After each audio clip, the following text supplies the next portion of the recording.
Olá, hoje vamos abordar um assunto de tamanha importância que é a comunicação.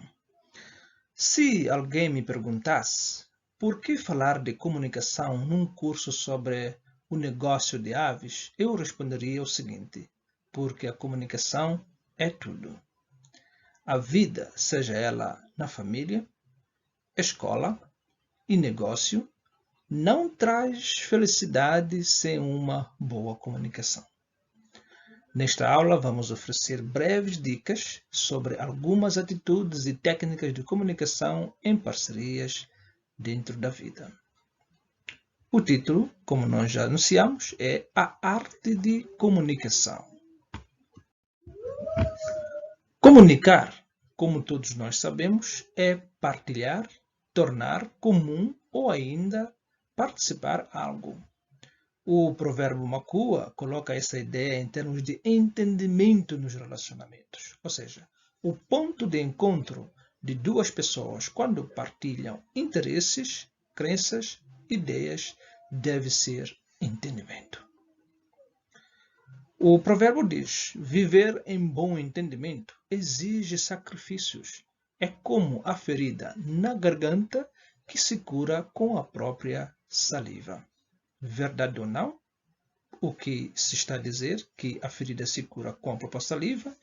O essencial deste provérbio diz que os sacrifícios são a base para se conseguir entendimento, ou seja, a arte de comunicação ela exige, pressupõe sacrifícios. Antes de apresentarmos as dicas, é importante que falemos da importância da comunicação. Em outros termos, devemos falar sobre qual é o lugar da comunicação na vida. Notemos então duas coisas. Primeiro, nós fomos criados para gozar relacionamentos íntimos e viver em entendimento. Estamos, todos nós, condicionados para partilhar ideias, sentimentos. Nós queremos sempre ser aceites e entendidos e não queremos ficar solitários ou, se decidirmos ficar solitários, geralmente nos tornamos infelizes depois. Segundo, grande parte da nossa felicidade depende da comunicação. Muitas pessoas pensam que serão felizes se conseguirem, por algum meio, dinheiro, por exemplo. O chamado musuruku em Makua ou mali em minha língua. Pergunte os grandes ricos se isso é verdade. Precisamos de dinheiro? Sim, mas só precisamos de dinheiro para que a nossa vida funcione de melhor forma possível, não para a própria felicidade. A felicidade, ela mesma, só se encontra na esteira de boa comunicação, numa vida de entendimento, no respeito e confiança mútuos. 5 dicas para uma boa comunicação. A primeira dica é: ouça ativamente, ou seja, seja sensível a palavras, emoções, interesses, momentos e lugares. Também seja curioso. No negócio, por exemplo, isso envolve perguntar as reais preocupações do seu cliente, okay? Os interesses do seu parceiro. Isso envolve dar feedback durante a conversa e não ignorar as questões.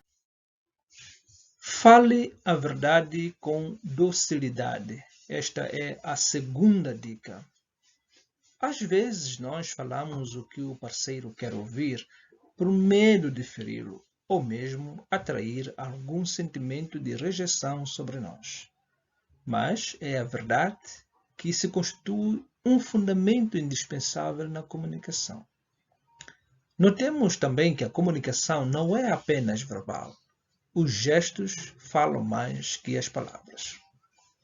Por exemplo, um alô com olhos fixos no chão e um alô com um rosto sorridente são duas coisas diferentes. Mas a coisa que queremos enfatizar aqui é uma habilidade de comunicação que é muito importante. Por exemplo, é preciso que a gente aprenda a não dizer você me ofendeu, mas a dizer eu me sinto ofendido. Estamos a comunicar a mesma coisa, mas de maneiras diferentes.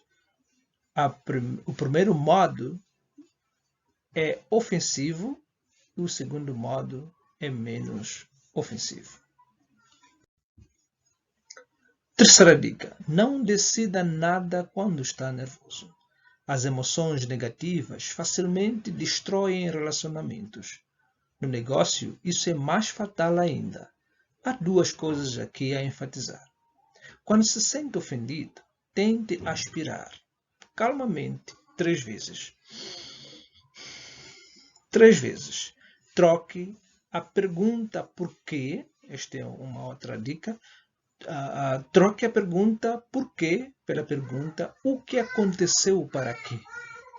Perguntar por que atrasou, por exemplo, por que atrasou chegar em casa, é diferente do que perguntar o que aconteceu para que atrasasse chegar em casa. Olha, o que faz a diferença nessas formas de fazer perguntas é o instinto de sobrevivência. Este é o maior instinto que temos e que até vem antes do instinto sexual. Este instinto não atua apenas quando alguém nos lança uma pedra, mas também quando alguém fala alguma coisa que nós não gostamos. Por exemplo, quando a pessoa diz, você me ofendeu, ou por que você atrasou chegar em casa? Essas perguntas são ofensivas, atraem ou ressuscitam o instinto de sobrevivência. Diante dessas perguntas, corremos logo para nos defender, para ganhar razão. Quarta dica: não demore a expressar a sua dor ou ofensa. Há duas coisas aqui por enfatizar. Primeiro, evite guardar rancor. Segundo, não acumule falhas dos outros. A demora em expressar a ofensa à outra pessoa leva essa tal pessoa a duvidar do nível de confiança ou amizade que você tem com ela. E também não ajuda o ofensor a retratar-se o quanto antes. Seja específico. Esta é a última dica. Não pinte a pessoa toda com um problema específico. Por exemplo, eu sei que você é assim, você é uma pessoa desleixada. É preciso evitar. E, pelo contrário, é preciso ser específico. Okay? Ser específico diminui muito a possibilidade de o suposto ofensor tentar defender-se. Então diga, por exemplo, sinto que você está a demorar a fechar o contrato com fulano e não você é desleixado. Por hoje terminamos aqui.